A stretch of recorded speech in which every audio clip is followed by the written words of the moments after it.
Alhamdulillah Rabbil Alamin. Wassalatu wassalamu ala asyrafil anbiya wal mursalin sayyidina Muhammad wa ala alihi wa sahbihi ajma'in. Rabbi shrah li sadri wa yassir li amri wa hlul 'uqdatam min lisani yafqahu qawli. Amma ba'd. Kita sambung balik kitab kita ni, syarah kitab tauhid jilid ketiga. Hukum mengucapkan seandainya. Dah bab ke-56. Kalau lah. Seandainya kalau lah maksudnya. Syarah kitab tauhid ma ja'a fi al-law. Hukum mengucapkan seandainya. Syarahnya, kata law seandainya dalam bahasa Arab memiliki banyak fungsi, banyak peranan lah. Di antaranya fungsi pertama law ni lil imtina', iaitu untuk mengungkapkan sesuatu tidak mungkin terjadi. Imtina' tak mungkin terjadi, kata law dah. Contohnya firman Allah, law kana fihi ma alihatun illallah lafasadata. Subhanallahi rabbil arsy amma yasifun. Seandainya pada keduanya langit dan bumi ada tuhan-tuhan selain Allah, tentulah keduanya telah binasa. Lafaz datang. Maha suci Allah yang memiliki arash dari apa yang mereka sifatkan. Surah Anbiya ayat 22. Kalau Tuhan ni banyak tak pakat perih lah. Berebut kekuasaan dah. Sebab Tuhan ni alam yang luas ni canggih, tidak berantakan dah. Tak berebut kekuasaan. Kita tahu bahawasanya di langit dan di bumi tidak ada Tuhan selain Allah SWT. Oleh kerananya kita dapati langit dan bumi dalam keadaan yang tidak rosak. Fungsi kedua law ni lil taqlil, iaitu untuk mengungkapkan sesuatu yang sedikit. Contohnya hadis Nabi SAW yang mengisahkan tentang seorang sahabat yang ingin melamar wanita yang untuk dinikahi. Beliau SAW bersabda kepadanya, iltamis walau khataman min hadid. Carilah mahar meskipun seandainya hanya sebuah cincin besi. Walau khataman min hadid. Law guna nah. Hadis riwayat Bukhari nombor 5871 dan Muslim nombor 1425.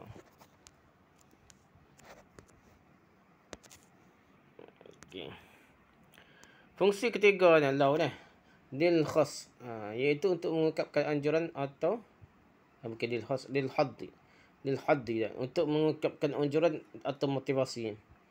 Contohnya ucapan seorang law ta'malu fi syarkati kaza lakana kaza. Seandainya engkau mau bekerja di perusahaan ini, maka tentu akan demikian. Maksudnya untuk anjur, untuk beri motivasi dah. Law ta'malu, jika kamu bekerja. Fungsi keempat law ni lil tamanni, iaitu untuk mengungkapkan angan-angan. Contohnya firman Allah SWT yang mengisahkan tentang penyesalan orang-orang ketika sudah berada di alam akhirat, di akhirat. Au taqul law anna Allah hadani lakuntu minal muttaqin. Au taqul hina taral azab law anna li karratan fa akuna minal muhsinin. Atau agar jangan ada yang berkata seandainya Allah memberi petunjuk kepadaku, tentulah aku termasuk orang-orang yang bertakwa. Atau agar jangan ada yang berkata ketika melihat azab, seandainya aku dapat kembali ke dunia, tentu aku termasuk orang-orang yang berbuat baik. Sampai akhirat belakang lah. Law belakang juga dah. Law anna Allah hadani lakuntu minal muttaqin. Law anna li karratan fa akuna minal muhsinin. Kalau kembali dah. Surah Az-Zumar ayat 67 yang berapa. Ini adalah beberapa contoh fungsi law ditinjau dari sudut bahasa lah. Dan masih banyak lagi. Ada lagi fungsi-fungsi lain. Di antara fungsi kata law seandainya dalam bahasa Arab, lil imtina', mengungkapkan sesuatu yang tidak mungkin terjadi lagi. Contoh firman Allah, law kana fihi ma alihatun illallah fala fasadata subhanallahi rabbil arsy amma yasifun. Seandainya pada keduanya di langit dan bumi ada tuhan-tuhan selain Allah, tentu keduanya telah binasa. Maha suci Allah yang memiliki arash dari apa yang mereka persekutukan. Apa yang mereka sifatkan. Surah Anbiya ayat 22. Yang kedua, law ni lil taqlid, mengungkapkan sesuatu yang sedikit. Contohnya hadis Nabi SAW yang mengisahkan tentang seorang sahabat yang ingin melamar wanita yang dinikahi oleh beliau SAW, bersabda kepadanya, iltamis law khataman min hadid. Carilah mahar, mas kahwin lah, meskipun seandainya hanya sebesar sebuah cincin besinya. Law guna hadis Bukhari dan Muslim lah. Lepas tu lil haddi, mengungkapkan anjuran dan motivasi. Contoh seorang kata apa? Law ta'malu fi syarkati hakaza lakana kaza. Seandainya engkau mau bekerja di tempat ini, maka engkau akan demikian, boleh gaji setahun ni lah. Yang keempatnya litamanni, mengungkapkan angan-angan saja. Benda tak boleh nak angan-angan saja. Mengisahkan tentang penyesalan orang-orang yang ketika sudah berada di akhirat. Atau taqul law anna Allah hadani lakuntu minal muttaqin atau taqul hintarul azab law anna li karratin fa akuna minal muhsinin. Ini surah Az-Zumar ayat 7-8. Atau agar jangan ada yang berkata seandainya Allah memberi petunjuk padaku tentulah aku termasuk orang bertakwa. Atau agar jangan lagi ada yang berkata ketika melihat azab seandainya aku dapat kembali ke dunia tentu aku termasuk orang yang berbuat baik. Itu penggunaan law dah. Fungsi law dalam bahasa Arab. Lepas tu firman Allah SWT, yaquluna law kan lana min al-amri syai'un ma qutilna huna qul law kuntum fi buyutikum labarazal ladzina kutiba alaihim al-qatl ila madaji'ihim. Mereka berkata seandainya ada sesuatu yang dapat kita perbuat dalam urusan ini, nescaya kita tidak akan dibunuh, tidak dikalahkan di sini.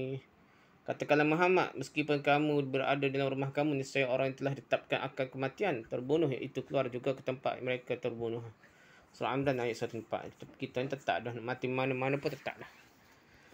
Saya tak takut lah. Sidang tak sidang ni rumah terhati ke mana pun ya ada lah. Nak nyabik lah. Tak akan mati belakang. Syarah ayat ini berkaitan tentang perang Uhud. Tak kala itu Nabi SAW mendapat khabar bahawasanya akan datang 3,000 pasukan dari musyrikin Arab Quraisy yang ingin menyerang kota Madinah 3,000 dah. Maka Nabi SAW berdiskusi bersama penduduk kota Madinah. Terutama para pembesarnya, di antaranya adalah berdiskusi dengan Abdullah bin Ubay bin Salul, tokohnya orang-orang munafik lah. Dalam diskusi tersebut ternyata menghasilkan dua pendapat.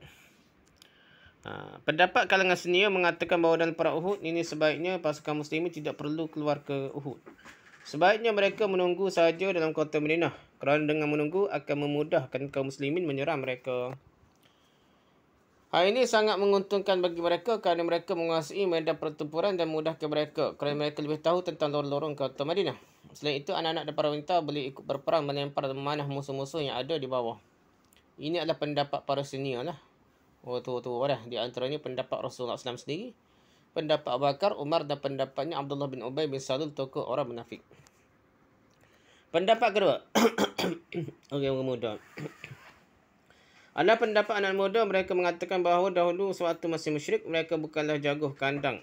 Mereka datangi musuh-musuh dan mereka lawan. Namun kenapa setelah Islam justru jago dalam kandang dah? Maksudnya pertahan dalam rumah masing-masing. Mereka mengatakan seharusnya kita tidak menunggu orang kafir Quraisy datang, tapi kita keluar dan kita sambut mereka. Singkat cerita, pada akhirnya Nabi mengalah dan memilih pendapat anak-anak muda. Berangkatlah mereka menuju Uhud untuk berperang dan terjadilah satu kesalahan.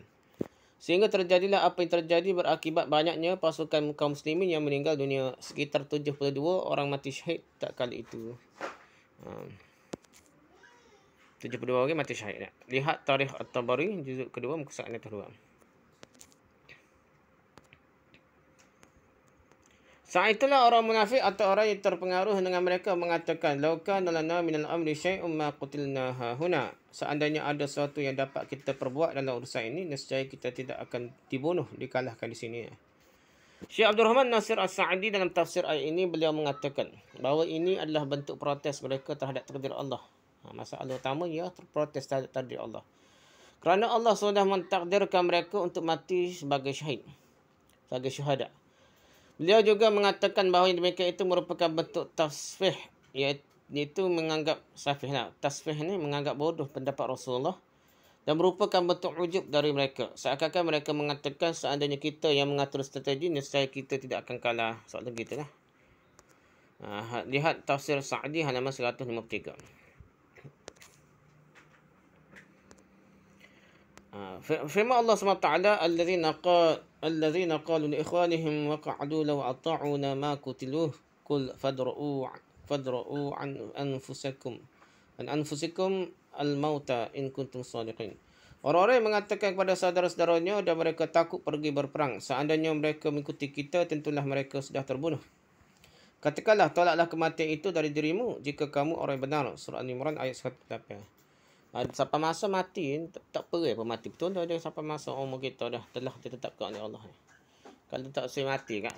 Cuba tak usah mati. Dalam kesempatan yang sama, orang munafik mengatakan pada sama mereka yang tidak ikut berperang dengan perkataan yang disebutkan dalam ayat di atas. Orang munafik kata kau Islam, orang mukminah. Tak kali itu sekitar 1,000 orang pasukan dari kaum muslimin berangkat menuju perang Uhud dan 300 orang di antaranya mundur. Asal 1,300 ni, Syekh Abdullah bin, mereka adalah orang munafik lah. Ketuanya Abdullah bin Ubay. Tinggal 700 lawan 3,000 lah.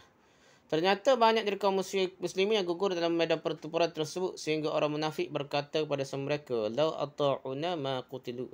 Seandainya mereka mengikuti kita, hendak patah balik 300 dah. Tentulah mereka tidak terbunuh. Mereka juga berkata bahawa Muhammad SAW lebih mendahulukan pendapat para bocah, para budak-budak kecil, budak-budak muda ni yang tak matai ni. Dan mengabaikan pendapat mereka orang tua dah. Pemimpin-pemimpin utama tua. Tak dengar budak-budak kecil. Lihat tafsir Ibn Katsir juzuk kedua muka surat 160. Maka ucapan mereka yang merupakan bentuk protes terhadap syariat ini dibantah oleh Allah SWT. Qul fadra'u an anfusikumul mauta in kuntum sadiqin. Katakanlah, cegahlah kematian itu dari dirimu jika kamu orang benar. Kalau dia tolak mati tu sama mati dah. Tak lama mati juga beberapa tahun lepas tu dah. Mereka tidak akan pernah boleh lari dari kematian kerana kematian sudah ditakdirkan oleh Allah SWT. Tak mati apa, mati masa lain. Kata seorang penyair, "Man lam yamut bisayfin mata bigharihi, ta'addadatil asbab wal maut wahidun." Pada siapa yang tidak mati kerana terkena pedang maka akan mati dengan sebab-sebab lainnya. Sebab-sebab kematian itu bermacam-macam, namun kematian tetaplah satu. Jadi nak nyabik. Nah, nak sebab ya, sebenarnya boleh mati. Penyair tersebut adalah Ibnu Nabatah As-Sa'di, Wafatul A'yan, juzuk 3, muka surat 93. Ada yang meninggal kerana perang, ada yang meninggal kerana sakit, ada pula yang meninggal kerana virus dan banyak sebab lagi lainnya yang dapat mengantarkan seorang kepada kematian. Hukum menggunakan law seandainya dalam ucapan sehari-hari. Pertama, haram dalam dua hal. Dan dua kali ni hari guna law seandainya kalau. Pertama, apabila digunakan sebagai bentuk protes terhadap takdir Allah SWT. Sebagaimana telah dijelaskan pada firman Allah SWT dalam surah Al-Imran ayat 124. Ini cerita orang munafik dah, protes. Nabi itu protes. Begitu jadi waktu dia kata macam protes dah. Yang kedua, apabila digunakan sebagai bentuk protes terhadap syariat. Sebagaimana telah dijelaskan pada firman Allah SWT dalam surah Al-Imran ayat 148 dah. Jadi protes syariat dan protes takdir Allah. Dia tak boleh. Yang kedua, mubah boleh pada keadaan selain dua keadaan haram yang telah disebutkan. Contohnya sabda Nabi SAW tentang siwak. Laula an asyqa ala ummati la amartuhum bisiwak inda kulli wudu'in. Kalau bukanlah kerana akan memberatkan umatku, maka akan kuperintahkan mereka untuk bersiwak, untuk gosok gigi setiap akan berwudu. Setiap kali wudu, kalau boleh kan Nabi nak suruh gosok gigi semua dah. Hadis riwayat Ibn Khuzaimah dalam kitab sahihnya nombor 140 dan sahih oleh Al-Albani dalam Irwa Al-Ghalil juzuk 1 muka 109. Sabda Nabi SAW tentang pak saudara beliau, paman dia dah. Bapa saudara dia, beliau yang masuk neraka. Huwa fi dahdahin min nar walau la ana lakana fi darki al-asfali minan nar. Dia berada di permukaan neraka. Huwa fi dahdahin min nar, di permukaan neraka dah. Seandainya bukanlah kerana aku, nescaya dia berada di kerak neraka. Walau la ana lakana fi darkil asfali minan nar. Hadis riwayat Bukhari nombor 3843 dan Muslim nombor 209. Sabda Nabi SAW tentang haji. Lawis taqbaltu min amri ma stadbartu lama suqtul hadiah lawala ja'altuha umrah. Seandainya aku masih di awal perjalananku dan belum terlanjur, betul terlajak dah. Nescaya aku tidak membawa hewan sembelihan al-hadiyu dan aku jadikan ihram ke ini sebagai ihram umrah terlebih dahulu. Jadi haji tamattu lah dah. Jadi haji tamattu buat umrah sebelum haji dah. Kalau boleh, kalau tak bawa natal dah. Hadis riwayat Bukhari nombor 1951, Muslim nombor 1240. Sabda Nabi SAW kepada Aisyah radhiyallahu anha tentang bangunan Kaabah. Laula hadatsatu ahdi qaumiki bil kufri la naqadtu al-Ka'bata wa ja'altuha ala asasi Ibrahim fa in Quraisyan hina banat al-bait istaqsartu wala ja'altu laha khalfan. Seandainya bukanlah kerana kaummu baru saja meninggalkan kekufuran, laula hada satu ahadi qaumika bil kufri. Seandainya bukan kerana kaummu baru saja meninggal kekufurannya, nescaya aku memugar buat semula bangunnya dah Kaabah. La naqattu al-Ka'bah. Kerana sejatinya pada saat Quraisy memagar bangunnya Kaabah tu, mereka kekurangan biaya. Tak cukup duit dah. Dan nescaya aku buatkan pula pintu keluarnya. Hadis Riwayat Muslim nombor 1333. Intinya ucapan seandainya yang diperbolehkan adalah selain dua keadaan haram seperti yang telah dijelaskan. Ya dah, macam condemn syariat ataupun tak puas hati dengan takdir dah.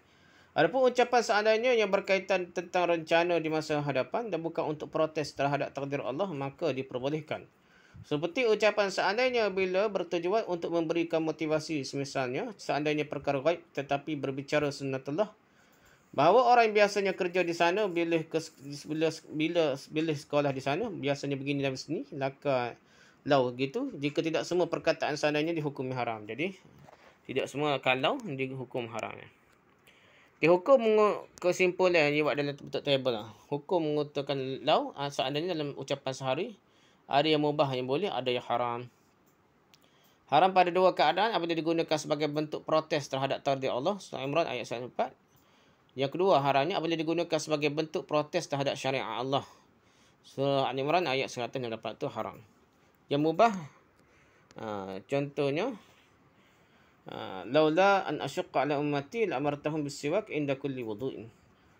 Jadi kalau bukan kerana akan memberatkan aku, maka akan kuperintahkan mereka untuk bersiwak setiap akan wuduk. Hadrat Ibnu Khuzamah nombor 140. Contoh kedua, wa fi dahdahim minan nar walaula ana lakana fi darkil asfali minan nar. Dia berada, Abu Talib ni berada di permukaan neraka. Seandainya bukan kerana aku, nescaya dia ni Abu Talib berada di kerak neraka. Hadrat Bukhari, Muslim.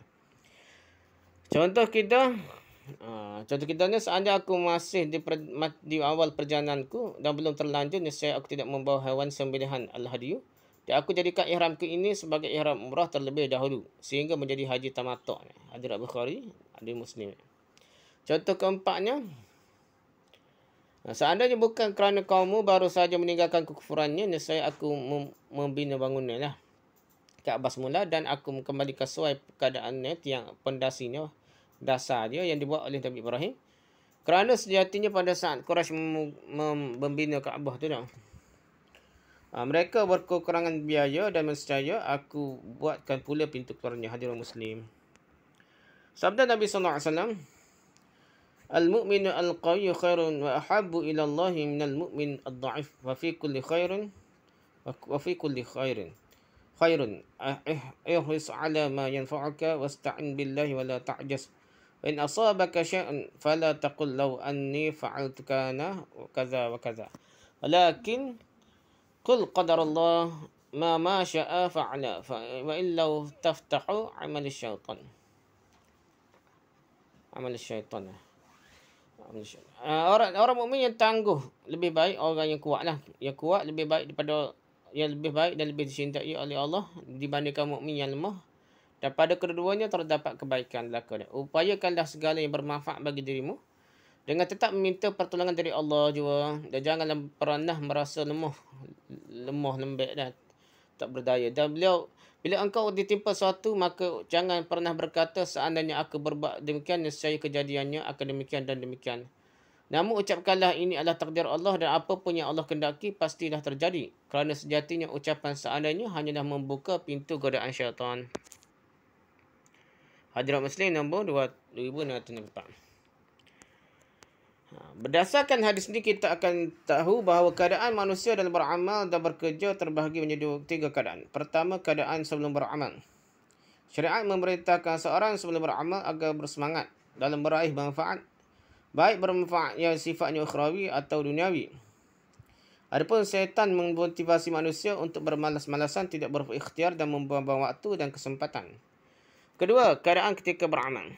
Ketika sedang beramal, syariat memerintahkan untuk meminta pertolongan pada Allah.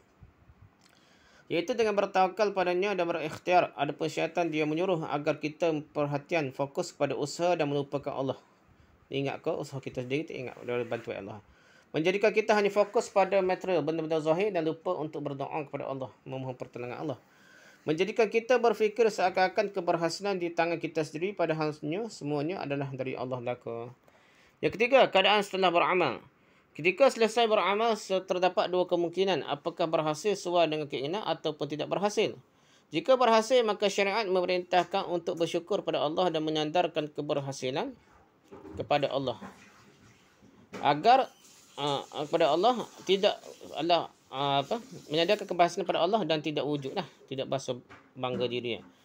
Adapun syaitan ketika seorang berhasil, berjaya dalam usahanya, dia menyuruh agar menyandarkan keberhasilan kepada diri sendiri, kejayaan dia pada diri sendiri dan ataupun kepada sebab-sebab yang lain selain dari Allah, agar ujub dan lupa bersyukur dia. Syaitan suruh kita bangga diri dan lupa bersyukur pada Allah.